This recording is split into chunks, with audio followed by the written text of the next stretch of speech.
Bem-vindo ao Papo Espírita, a espiritualidade na sua vida. Sejam todos bem-vindos, este é o Papo Espírita de Natal. Todos os anos, neste programa que antecede ao Natal, a gente busca trazer uma visão diferenciada da vida, dos ensinamentos desse, que é considerado o modelo e guia pela doutrina espírita, Jesus. Dessa vez, a gente resolveu trazer a visão do Espírito Emmanuel acerca de Jesus. Para isso, a gente convidou Saulo César, que é divulgador da doutrina espírita e coordenador do projeto Evangelho por Emmanuel. Seja bem-vindo, César, tudo bem? Tudo ótimo, né, Cristina, Thelma, Miriam, uma alegria estar aqui com vocês nesse programa que já se tornou não só uma tradição, mas também uma fonte de inspiração, consolo, esclarecimento. E para mim é uma honra e uma alegria estar aqui com vocês, falando desse tema extraordinário, que a gente sempre acha bom falar de Jesus, sobre a visão de Emmanuel, então, um pouco mais. Saulo, vão estar conosco também a Thelma Alves, a Miriam dos Anjos, e eu vou começar dando uma informação interessante, que o Espírito Emmanuel, que o mentor, foi o mentor, né, do médium Chico Xavier, escreveu através da psicografia dele. Ele escreveu mais de 1.600 comentários em mais de 1.000 versículos do Novo Testamento sobre a vida de Jesus. É uma produção muito profícua, né? Então, o que o Espírito Emmanuel nos ensina, assim, que você acha mais interessante comentar para a gente sobre a vida de Jesus? Acho muito interessante, né, Cristina, porque Emmanuel, quando ele aborda não são todos os versículos do Novo Testamento tem mais de 7.000 versículos, mas, sem dúvida alguma, é uma das produções mais grandiosas em termos de interpretação do Novo Testamento, independente da gente se referir só ao movimento espírita. E Emmanuel, ele traz 3 aspectos que eu acho interessante destacar. O primeiro deles é que o ensino do Cristo, na visão de Emmanuel, deve sempre se direcionar à nossa vida cotidiana. O grande esforço do Emmanuel é de mostrar que aquilo que Jesus disse, aquilo que ele ensinou, seus atos, dizem respeito às situações do nosso cotidiano. O que se conecta muito bem com aquilo que você mencionou de Jesus como modelo e guia. Porque quando nós pensamos num modelo e num guia, se esse modelo e esse guia não conseguir nos ajudar a tomar decisões, quando a gente vai para o trabalho, quando a gente está em família, quando a gente está lidando no ambiente social, ficaria um modelo e um guia restrito.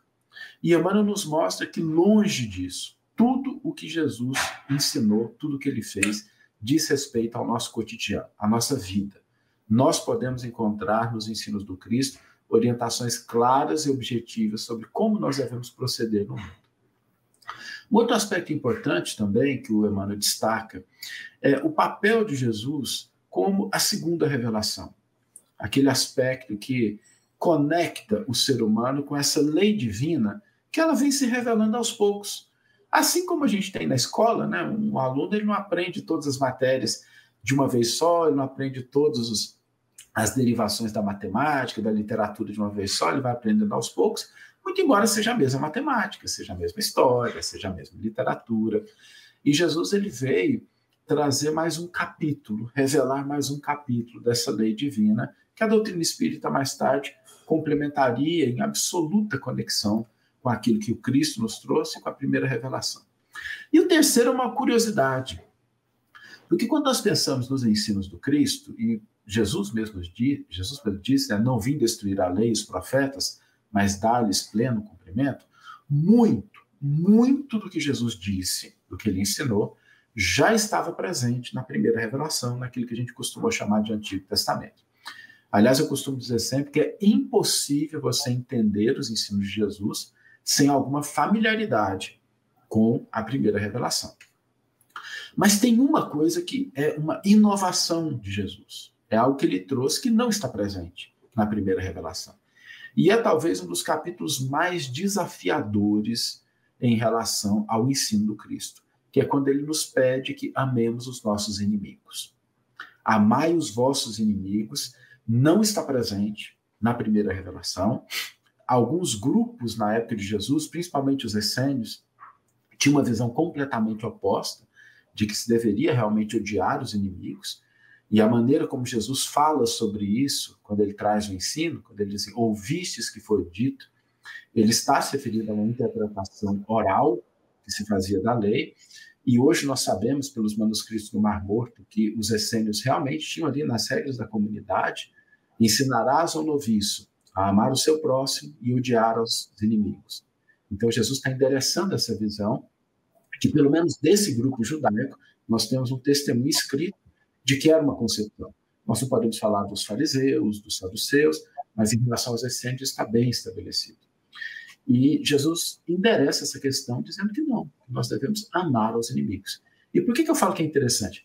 Porque Emmanuel tem mais de 22 comentários sobre esse versículo, somente sobre esse versículo. Esse versículo está presente no Evangelho de Mateus e no Evangelho de Lucas, e ele comenta no Evangelho de Mateus 22 vezes e no Evangelho de Lucas mais 6 vezes. Ou seja, realmente Emmanuel reconhece que é um desafio, é complicado a gente entender isso, é complicado como a gente colocar isso em prática, porque amar os inimigos não significa ser conivente com o erro, não significa ser subserviente com a ignorância, e é muito mais do que isso. E talvez por essa razão esse espírito tenha se dedicado tanto a nos ajudar a entender esse que é realmente uma contribuição absolutamente nova que Jesus nos trouxe. É interessante, né, Saulo, você está falando desse nosso modelo e guia no momento em que nós estamos mais um ano, né, para comemorar o aniversário desse aniversariante, vou ser redundante, né, que é Jesus. E você, ainda conversando bem no comecinho do Novo Testamento, Lucas e Mateus foram que se referiram ao nascimento, né, aos acontecimentos que antecederam o nascimento de Jesus. Quando a gente lê Mateus e Lucas, eles têm uma abordagem diferenciada. Você poderia, talvez, esclarecer para quem nos ouve, para que a gente depois dê andamento, né, a esses ensinamentos de Cristo? Muito, muito interessante isso, Miriam. Eu acho interessante a gente voltar a isso, porque realmente os 4 evangelistas, somente 2 deles escreveram sobre o nascimento de Jesus. E com propostas completamente diferentes. Completamente diferentes. Muito embora a gente junte um pouquinho, quando a gente cria a figura do presépio, né, narrativas de um e outro, mas o fato é que tanto Mateus quanto Lucas tinham intenções diferentes quando redigiram essa narrativa da infância de Jesus. E aí, se você me permitir, rapidamente, eu acho que é interessante falar sobre a história do Evangelho de Lucas, porque, conforme Emmanuel nos diz em Paulo e Estevão, Paulo de Tarso visitou Maria em Éfeso. E Paulo de Tarso tinha a intenção de escrever um Evangelho. Mas acho que ele já ficou com a cota cumprida quando ele nos deixou 14 cartas. O Novo Testamento tem 27 textos, 14 dos quais são de autoria de Paulo, e 2 que são Atos dos Apóstolos e o Evangelho de Lucas é de um discípulo direto de Paulo. Então, acho que assim, já cumpriu a cota dele, ele não escreveria um Evangelho. Mas as anotações que ele fez, da conversa que ele teve com Maria, a impressão que ele teve da casinha humilde onde ela vivia, da figura que ela representava, ele anotou e depois passou isso para Lucas. Então, o grande historiador, aquela pessoa que realmente se preocupou em narrar de uma perspectiva mais histórica o nascimento de Jesus, foi Lucas. Lucas ele tem essa intenção histórica, porque a origem dos relatos dele são essas anotações de Paulo que ele recolheu do testemunho da lembrança de Maria. O Evangelho de Mateus ele tem uma outra concepção. Ele tem um outro propósito. O Evangelho de Mateus ele está ali no começo do Novo Testamento com o objetivo de fazer uma transição entre a primeira revelação e a segunda. Não é porque ele é o primeiro que foi redigido, nada disso. É porque ele é o evangelho que mais cita a primeira revelação. Não há nenhum outro texto que cite a primeira revelação tanto quanto o Evangelho de Mateus. E esse evangelho, ele tem uma intenção e um público. Mateus escreve mais para um público de judeus convertidos ao cristianismo. Então, o papel desse texto é mostrar, dentre outras coisas, mas um dos aspectos principais Jesus é o Messias. Jesus é o Israel que deu certo, o Israel como povo, como símbolo. Então, quando Mateus narra a infância de Jesus, ele repete passagens da própria história do povo hebreu. O povo hebreu ficou 40 anos no deserto, Jesus vai 40 dias para o deserto.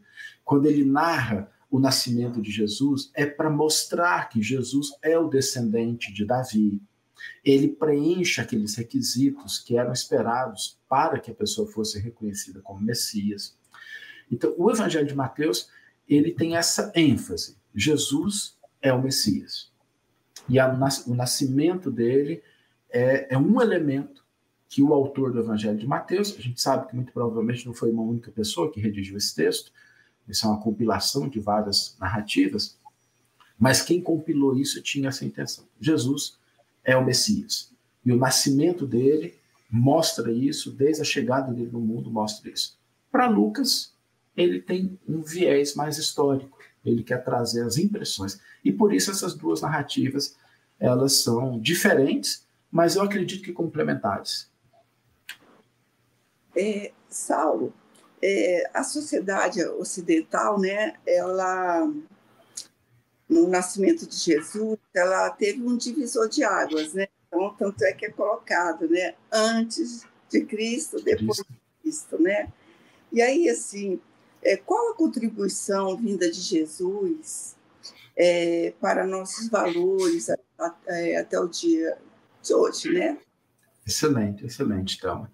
E é curioso isso, porque quando a gente olha a contribuição que o Cristo nos trouxe, eu diria que nós ainda estamos começando a entender essa contribuição. Eu não tenho uma visão de que nós já chegamos a compreender de fato a profundidade dos ensinos do Cristo. Acho que a gente está longe, né, Saulo? Acho que a gente está bem longe, muito longe, né? Assim, porque, e o que eu acho interessante é que, às vezes, a gente pensa que a contribuição do Cristo se restringe ao contexto religioso. E isso absolutamente não é verdade.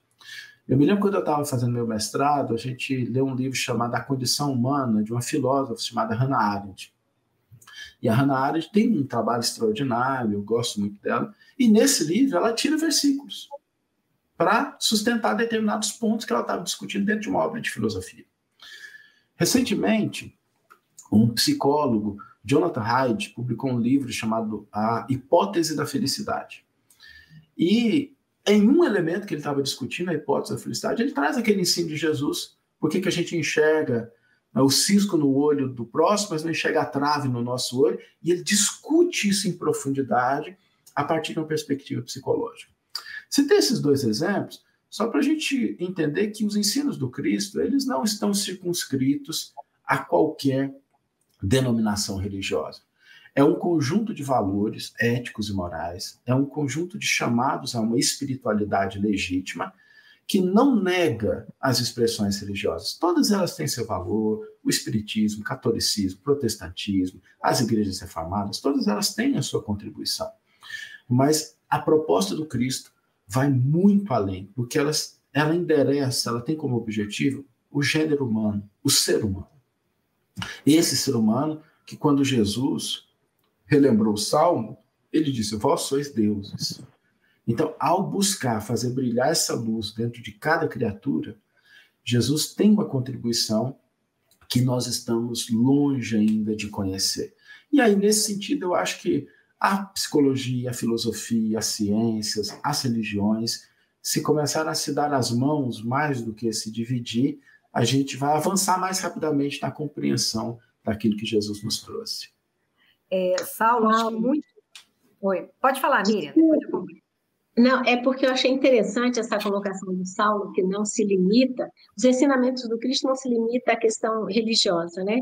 Eu acho isso tão importante que ele nos trouxe agora, porque nós estamos às vésperas do Natal, onde a gente comemora o nascimento de Jesus, e a gente vai vendo uma distorção dessa comemoração ao longo dos anos, e em termos de valoração mesmo da sociedade, de compreender o que representa aquela data, porque está muito ligada à questão da religião, né? Acho que à medida que a gente vai tendo essa compreensão que ele está falando, um cunho religioso também, mas principalmente a minha conduta enquanto ser humano, né? É isso que eu queria falar, sabe, Ana? É Que essas interessante. nossas distorções, né? E eu é interessante, Miriam, porque Saulo, se eu puder complementar esse comentário da Miriam, essa questão da gente se prender ao Jesus crucificado e que ele teria vindo para nos salvar, e a gente não compreende muito bem o que isso significa, né? Talvez tenha limitado essa compreensão do papel de Jesus, né? Na humanidade, o que é o verdadeiro ensinamento de Jesus, né? Complementa, acho que essa fala da Miriam. Comenta para a gente, por favor. Eu acho que durante algum tempo, algumas, e eu quero frisar bem isso, tá? Algumas instituições religiosas, durante algum tempo, e algumas pessoas tomaram a proposta do Cristo como sendo algo para atender os próprios interesses. A gente viu isso, né? Na Idade das Trevas, na Idade Média, a gente percebeu isso. E talvez, por essa razão, a gente tenha enviesado uma análise. A gente tenha, como sociedade, né? A gente acessava Jesus através de vários filtros. Eu me lembro, por exemplo, de um relato do Eurípides Barçanufo, que viveu em Sacramento no começo do século passado, uma figura de inestimável valor para o espiritismo, para a sociedade brasileira. E na cidade onde ele morava, só ele tinha a permissão do padre para ler a Bíblia. As outras pessoas não tinham. Então, durante muito tempo, nós não tivemos acesso, eu não vou nem dizer a interpretação, nós não tivemos acesso ao texto. Hoje, isso é completamente diferente, tanto do ponto de vista do acesso, quanto das próprias instituições. Se a gente olhar a Igreja Católica hoje, ela é uma igreja completamente diferente daquela da Idade Média. Quando a gente olha a figura de um Papa Francisco na atualidade, sem dúvida alguma é um missionário, né? E na minha visão, até uma hora a gente pode aprofundar isso, acho que até Humberto de Campos previa isso, porque Humberto de Campos fala lá no Brasil Coração do Mundo, Pátria do Evangelho, que Jesus estaria recrutando trabalhadores da Úmbria a fim de promoverem reformas dentro da igreja. E é o primeiro Papa que adota o nome de Francisco, que é Francisco de Assis, que vivia na Úmbria. Então, assim, as instituições mudaram, mas, sobretudo, o nosso acesso aos ensinos do Cristo mudou. Hoje a pessoa ela pega um celular e ela tem, não é uma, não, ela tem várias traduções, várias interpretações. Então, isso eu acho que contribui para uma grande mudança que a gente percebe do século passado para agora. Essa mudança ela tem até outras dimensões, até do ponto de vista histórico, com a descoberta dos manuscritos do Mar Morto, que não trazem nada de cristianismo, mas promoveram um certo alarde que levou as pessoas a abrirem manuscritos, a começarem a ter uma abertura maior. Então, acho que a gente viu no século passado e nesse século uma grande mudança nisso que tinha, eu diria que em maior ou menor grau, predominado a partir do século III, que é uma apropriação das ideias do Cristo para atendimento a interesses ou privados ou institucionalizados. E isso agora a gente percebe que cada vez mais deixa de ser assim e as pessoas podem ter contato com esse mestre inesquecível. Thelma? Assim, na sua opinião, assim, desculpa, quais, na opinião de Emmanuel, né, que você veio trazer, quais são os principais ensinamentos de Jesus que precisamos compreender, né, para nossa evolução, nosso processo evolutivo? Eu acho que existem, assim, ao lado daquele do amai os vossos inimigos, em termos de ensino do Cristo, eu colocaria a lição da cruz, que é uma lição ainda muito mal compreendida na atualidade, porque muitas vezes a gente correlaciona sacrifício com sofrimento, e não são a mesma coisa. Em absoluto não são a mesma coisa. A cruz é o sacrifício extremo, mas ela tem um propósito. E a grande diferença entre o sofrimento e o sacrifício é que o sofrimento, às vezes, ele é só sofrimento. O sacrifício só é sacrifício quando a pessoa ela tem consciência, quando ela entende o que é que ela está buscando. E isso está muito bem refletido nas próprias palavras de Jesus. Ele disse assim: quando eu for erguido no madeiro, atrairei para mim uma multidão de seguidores. Então ele tinha consciência do que seria aquele sacrifício último. E é interessante porque Jesus não aceitou a morte simplesmente por imposição das pessoas. Há um relato que ele está numa sinagoga, ele abre o rolo do profeta Isaías, que tratava sobre o Messias, e fala que hoje essas palavras se cumpriram diante dos vossos olhos, afirmando de maneira muito categórica que ele é o Messias, e eles tentam matá-lo. Blasfêmia, e ele não aceita. Então, assim, a morte do Cristo, ela não foi simplesmente, e eu estou dizendo simplesmente porque tem sim o componente da ignorância humana, da preocupação com os interesses, mas ela vem como esse símbolo de um sacrifício que buscaria, a partir daquele ponto, marcar de maneira indelével a história de Jesus no mundo.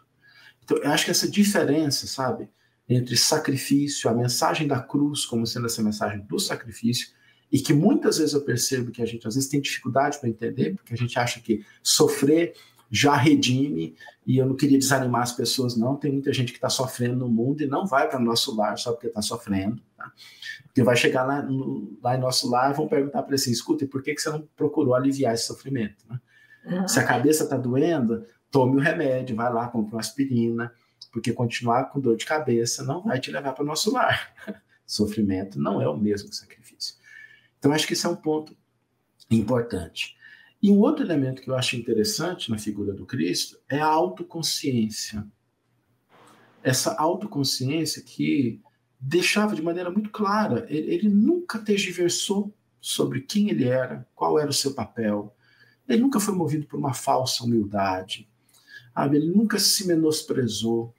E eu acho que isso é importante para a gente, porque muitas vezes a gente confunde humildade com humilhar-se. Jesus tinha uma concepção tão profunda sobre quem ele era que um dia um jovem se aproximou dele e falou assim: bom mestre. São duas palavras só. Duas palavras. Jesus falou assim: olha, bom só há um que é Deus, mestre eu sou. A pessoa disse duas palavras para o Cristo e ele trouxe um ensino profundo. Jesus não tinha receio de dizer: eu sou o caminho, a verdade e a vida. E por que eu acho isso importante para a gente hoje? Porque eu acredito que cada ser humano tem o seu papel no universo. Deus não faz um ser humano descartável.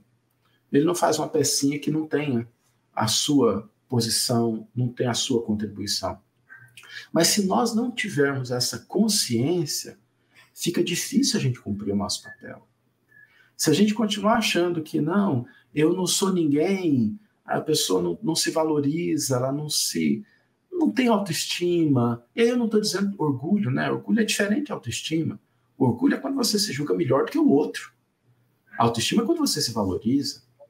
E a própria regra áurea diz: ama o teu próximo como? A si mesmo. Ninguém ama o outro mais do que a si mesmo. Então, essa autoconsciência do Cristo, eu acho que é um dos elementos, dentre muitos outros, que poderiam contribuir muito com uma mudança de mentalidade, com uma sociedade mais justa, e que a gente possa, de fato, cumprir o nosso papel. Eu acho que esses três, assim, podem ajudar a gente a entender a contribuição dos ensinos do Cristo. Saulo,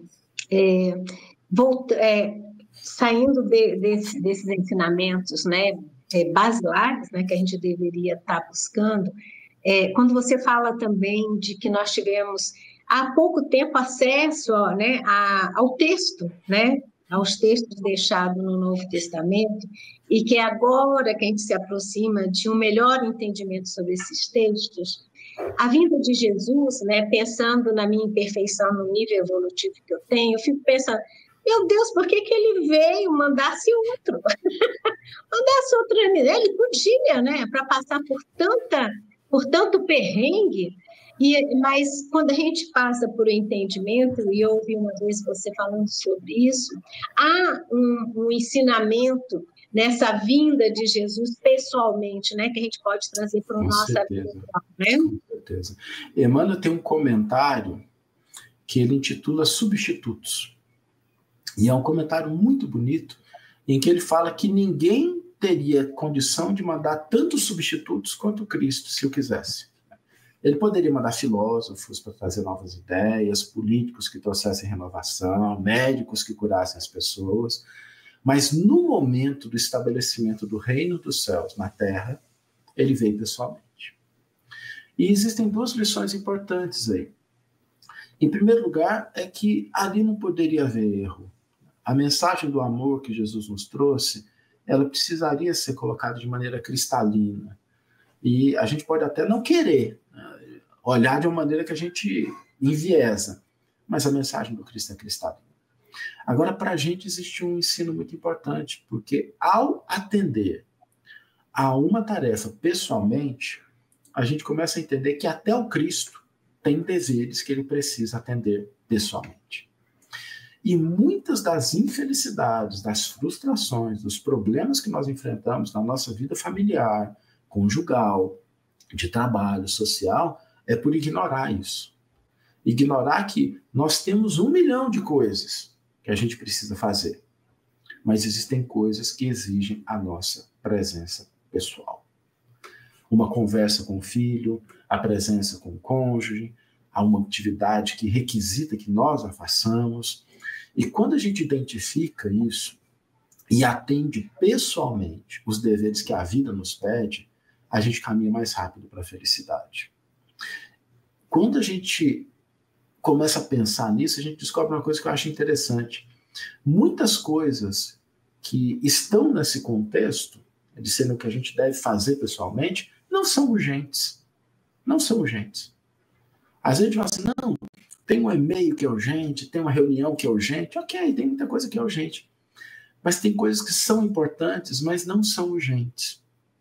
Mas se a gente não cuidar delas, a gente acaba fazendo com que a nossa vida seja um mar de atividades, um mar de ações. E a gente vê isso.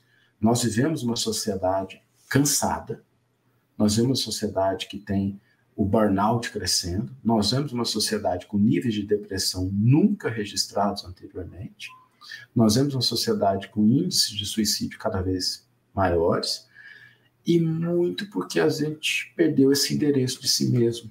Do que eu tenho que fazer? A vida às vezes não pede muito mais do que isso. Pede que a gente faça aquilo que nós precisamos fazer. E acho que às vezes a gente se perde. Então acho que a lição do Cristo é isso, para a gente olhar o que é que a vida está me pedindo. O que é que eu preciso fazer? E a gente aprender a delegar, dizer não quando necessário. Jesus deu não várias vezes. Ele disse não várias vezes. Faz parte da nossa vida dizer não. Para que a gente possa cumprir a parte que nos cabe. Nós não nascemos, salvo raríssimas exceções compreensíveis, mas com projetos grandiosos de mudar toda a humanidade. Muitas vezes a nossa tarefa ela é pequena, ela é, às vezes, dentro de um ciclo familiar, dentro de um contexto social, mas nem por isso ela é irrelevante. No cômputo divino, a importância da tarefa não é pelo tamanho, é por ela existir. As pequenas coisas, elas têm valor. Então, se a gente compreender isso e atender com esse zelo, com esse carinho, acho que a gente coloca em prática esse exemplo maravilhoso que você nos trouxe, de que Jesus veio pessoalmente. Então, tem coisa que a gente tem que fazer pessoalmente. E o que Emmanuel Saulo fala, Thelma, vamos lá. Que eu queria, assim, como nós estamos, né, no mês de aniversariante de Jesus, eu queria trazer, você colocasse para a gente, esse encontro, né, dessas 3 almas, né, que é José, Maria e Jesus, né? Esse processo que vai ligando a família, que eu acho que é a célula primária de todas as coisas, né? É o elo que faz com que resgatamos esse nos buscar, né? Isso, eu queria que você falasse um pouquinho. É interessante isso, né, Thelma? Essas 3 figuras, elas fazem parte do Natal. José, Maria, Jesus. E muitas vezes a gente se lembra mais de um velhinho obeso que veste um macacão vermelho, usa uma touquinha, né? Num país tropical. Mas não é nada de errado, acho que as pessoas têm todo o direito de buscarem. A questão não é tanto a gente dar ênfase a isso, é a gente esquecer o Cristo. Uhum. Nenhum problema da gente dar os presentes, da gente demonstrar nosso afeto, nosso carinho, faz parte desse clima, né? Porque o Natal traz um clima diferente. Mas que a gente se lembre também de quem foi a grande origem da nossa celebração, que historicamente nem era em dezembro, mas tudo bem, né? Ficou convencionado, está ótimo, né? É muito mais um contexto simbólico. E quando a gente pensa no Natal, a figura de Maria é uma figura que eu acho que a gente aprendeu a reconhecer, valorizar. É uma figura muito importante dentro do cristianismo, de uma forma geral. E é uma figura ímpar, né? A figura da mulher que foi, desde o primeiro momento, né, na concepção do Cristo, da fidelidade, acima de tudo, muitas vezes não entendendo o que estava acontecendo, mas reconhecendo que a vontade de Deus, ainda que nós não a compreendamos, ela é o que traz o melhor para a gente. Então, essa fidelidade de Maria é algo que começa no nascimento de Jesus e segue até a cruz. Enquanto muitos apóstolos fugiram, ela, como mãe, estava ali. Então, é alguém que mostra uma fibra e uma fidelidade extraordinária. E a outra figura que é praticamente esquecida, talvez, é a figura de José. Que foi fundamental, né, para o sucesso da obra, né? Emmanuel tem um comentário que ele faz intitulado José da Galileia. E ele fala que a figura de José foi uma figura irrepreensível. Porque ele mostrava, o que Emmanuel fala é que José representa o justo por excelência. A pessoa que cumpriu a justiça na sua integralidade. Porque vamos pensar no seguinte, né? José recebia conselho de anjo. Espíritos se materializavam e falavam com ele. E nem por isso ele se vangloriou. Hoje, às vezes, quando a gente recebe uma psicografiazinha, né, a gente já se julga mais alguma coisa. Né? José não. José é assim, ok, é isso que eu preciso fazer. E a responsabilidade desse homem, que ele teve sobre a sua tutela o Cristo e Maria. Foi o pai. A gente às vezes esquece disso. Jesus foi criança. Aprendeu com ele na carpintaria. Tinha a profissão do pai. Então José representa esse homem justo.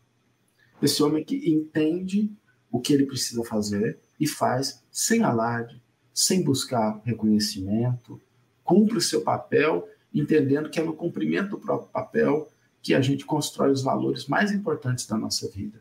Então, bacana você ter trazido isso, porque são 3 personagens que compõem o nosso Natal.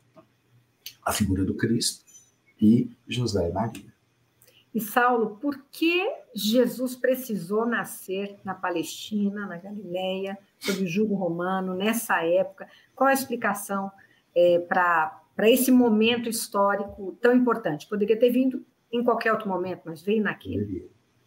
É interessante isso, né, Cristina? Porque quando a gente analisa o desenvolvimento da humanidade do ponto de vista das ideias religiosas, a gente percebe alguns momentos marcantes.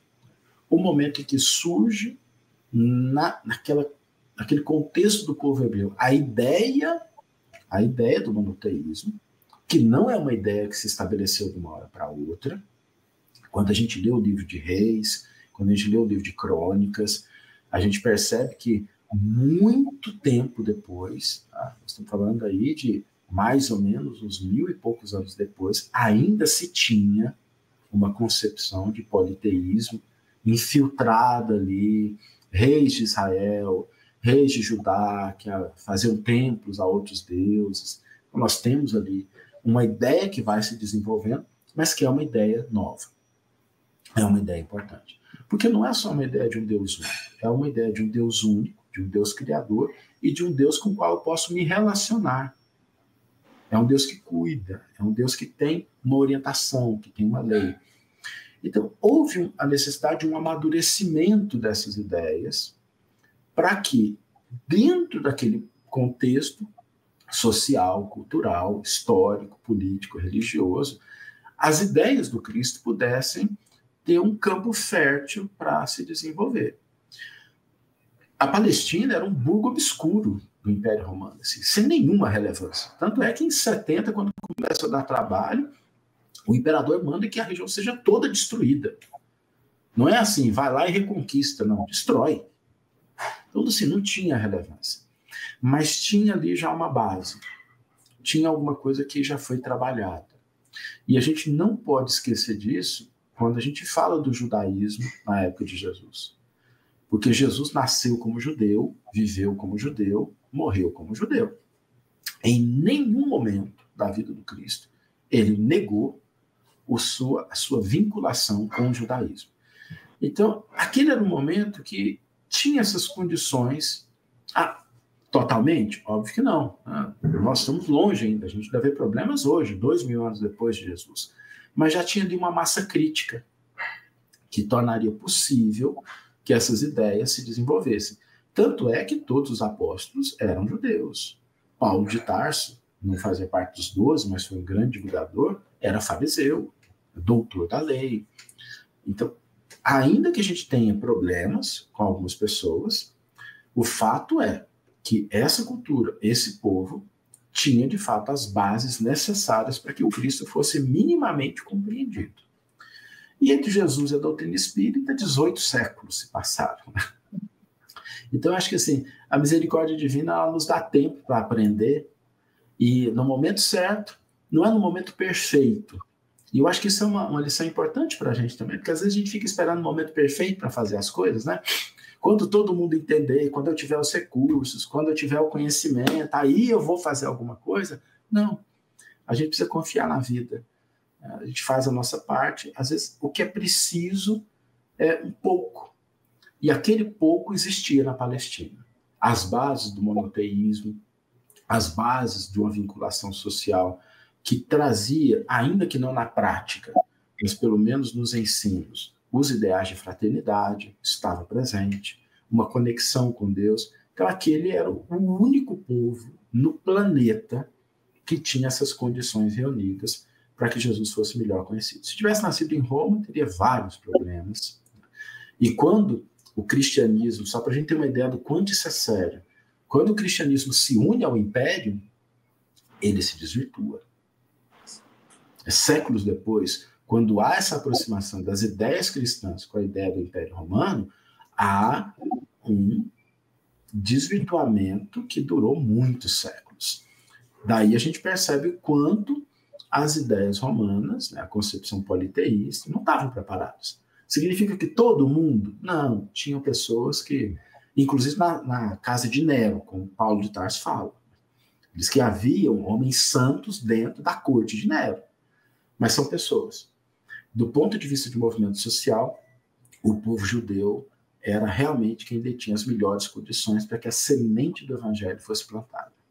Saulo, só pegando seu gancho da época do Império Romano, né, com a questão do nascimento de Jesus, às vezes a gente quer se opor, né, à ordem social, né, quer impor as nossas ideias, mas naquele trajeto, na viagem de Maria grávida com José, para que cumprisse uma ordem romana de estar presente para o censo, né, isso nos traz um ensinamento que talvez a gente tenha passado batido até hoje, né? O que você tem a nos dizer? Porque o tempo está tão curtinho, aí deixa eu gastar o meu tempo, né?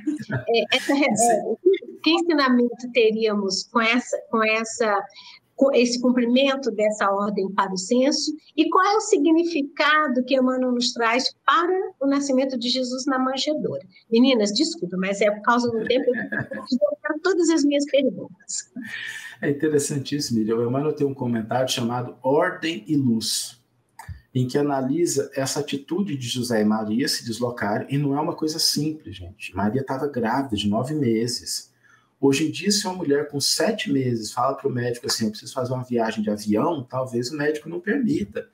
Nós estamos falando aí em 210, 220 quilômetros a pé ou em cima do lombo de um animal. Então, não é uma coisa simples.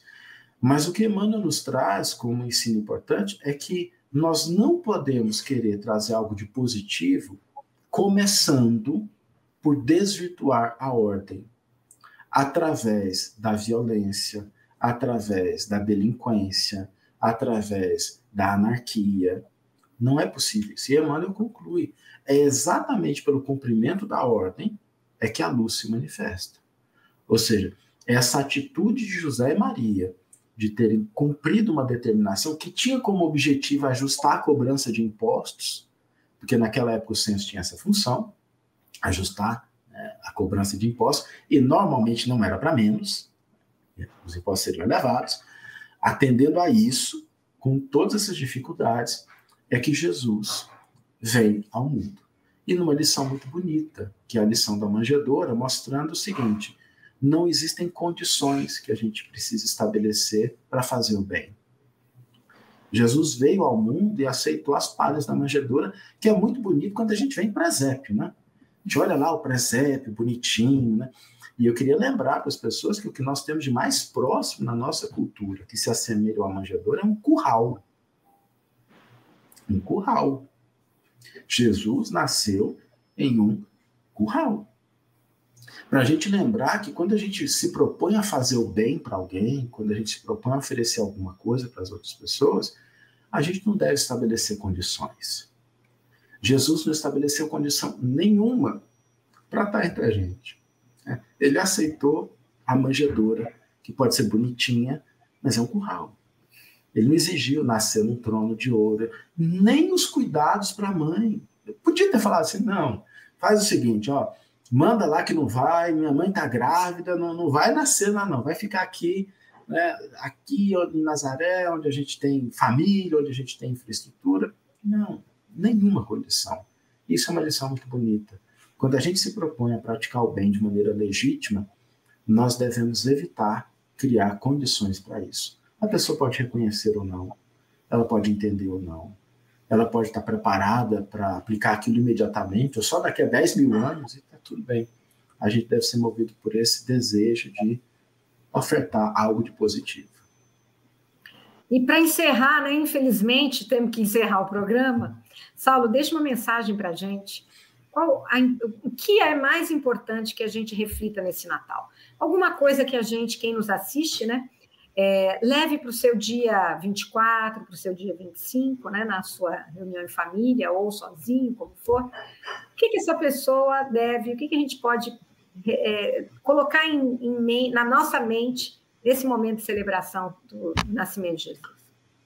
Ana Cristina, eu acho que a primeira coisa é a gente não se esquecer do aniversariante, sabe? Vamos lembrar do Cristo. Não estou pedindo para a gente deixar de celebrar, nada disso, mas que a gente abra um momento ali para fazer a nossa oração, para fazer a nossa prece, para espelhar um pouco a gratidão pelo presente que todos nós recebemos, que foi a vinda do Cristo. Então, muito mais do que qualquer presente que a gente possa dar para uma pessoa que a gente ama, que está tudo bem, não tem nada de errado com isso, né? Desde que a gente faça isso com a devida responsabilidade. Muito além de qualquer coisa que a gente possa receber, a vinda do Cristo foi um grande presente. E que a gente se lembre do aniversariante com esse espírito de gratidão. Mas não uma gratidão que só reconhece o benefício, mas que a gente busque também praticá-lo junto às pessoas. Que a gente leve os ensinos do Cristo para o nosso cotidiano, para o nosso dia a dia, que a gente atue no mundo em nome desse que é um símbolo de amor, um símbolo de fraternidade, que é o caminho, a verdade e a vida, como ele próprio colocou, para que a gente possa estar nessa rota da felicidade. A gente fica tão feliz com a época de Natal, vamos fazer essa época perdurar por mais tempo, trazendo a presença do Cristo para junto de nós. Meninas, foi maravilhosa aqui a nossa conversa, a nossa participação aqui do Saulo, e eu gostei quando você começou, né, falando dessa mensagem do amar aos seus inimigos, né, amar a Deus sobre todas as coisas e ao próximo como a si mesmo, e como essas lições ainda tão simples, né, aparentemente tão simples, ainda são tão difíceis da gente colocar em prática, né, mais de 2000 anos depois. Então, se a gente conseguir, né, Saulo, nesse momento do aniversário de Jesus, na nossa comemoração, lembrarmos disso, né, e pensarmos aonde está o perdão, a um possível inimigo que eu tenha. Eu tenho inimigos ou não tenho? Como é que eu estou amando o meu próximo? Como é que eu estou amando a mim mesmo? Já é tanta coisa, né, para a gente pensar. Já é uma boa reflexão para o dia de Natal. Saulo, muito obrigada. A gente deseja para você um Feliz Natal. Esperamos contar com a sua presença ano que vem, muitas outras vezes. Miriam e Thelma também, muito obrigada. E para vocês que nos acompanharam até agora, Feliz Natal para vocês e que vocês possam apreciar esse conteúdo que a gente trouxe. Compartilhem, coloquem seu like se vocês gostaram, comentem aqui com a gente deseja um Feliz Natal a todos. Muito obrigada e até a próxima.